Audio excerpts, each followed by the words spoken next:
when we receive the message and we're in a tough place, when we receive the message, hey man, this is just life.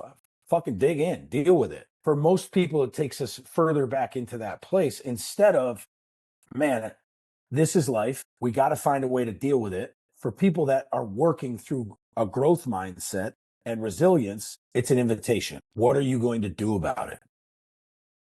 Because we have no control over the circumstances around us, but we have 100% control over how we respond to them.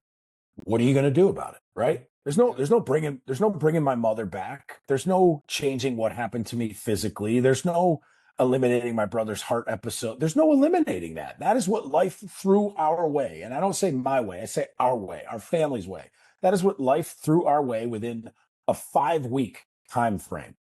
So what? And I think it's, so going back to Jocko, and that's a lot within 5 weeks for a lot of people or anyone. It's a lot. Yeah, it is. But in those situations, it's, I hear this often, especially in the military, keep your world small. Control. And then I heard this in my last podcast. He's a soft guy, Green Beret. And he was just like, control your controllables. Like, whatever you can control, just focus on that.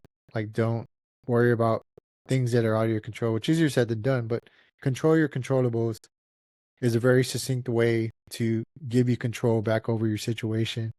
It's like, all right, well, this sucks. One thing at a time. Like, what can we do in this moment? And by keeping your world small and just focusing on controlling your controllables, you're able to navigate your way out of it. And it's like, until you put something on paper, everything, it seems like overwhelming, right? Until you write it down and like, oh, it ain't that bad. I just got to do this, this, and this. It's like looking around that wall, right? When you're so close to it. Yeah, we have to action something, right? Yeah. We have to action something or nothing is going to change. Yeah. It's giving you something to focus on, because if you're kind of just standing back and just not doing anything, it's just going to seemingly get worse because our mind, that's what it does. It saying this word. Yeah, it catastrophizes. It sure does. The brain's job is to protect the vessel, man. Yeah. And so it's going to constantly conjure up worst case scenarios. So we avoid those because that neurologically keeps us safe, right? Yeah.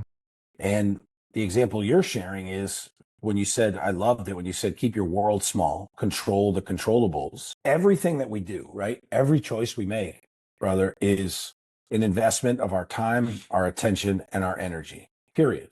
Every good, bad, or indifferent, every choice we make is an exhaustion of time, attention, and energy, right? You and I today, we are giving up by choice. We are giving up a part of our life to spend time together, right? We are making that choice freely. We're making it with love in our hearts because we want to do it, but we are choosing to put our time, attention, and energy on each other. If we recognize that everything we do, every choice we make is an investment of that time, attention, and energy, would we be more likely to invest it in ways that are going to move us forward? Or do we want to remain exhausted by doing the same thing and expecting a different result? Now, we are simplifying far more complex issues when it involves mental health, neurological constraints, specific diagnoses, right? These are all real things. But what we know about human beings, because we've seen it not just in our own lives, but in countless examples around us, is the diagnosis does not prevent peace, joy, growth. The diagnosis makes it more challenging to experience peace, joy, and growth. And so by investing our time, attention, and energy on something, we've got to change the story, because if we know the brain's job is to keep us safe, we are more likely to continue. If we're in a tough place, we're more likely to invest that time, attention, and energy on the things we've always done, and then we stay stuck. But if we remind ourselves that, wait a minute, every choice I make either way is an investment of that time, attention, and energy, maybe I just want to choose a little something different today and see how it goes.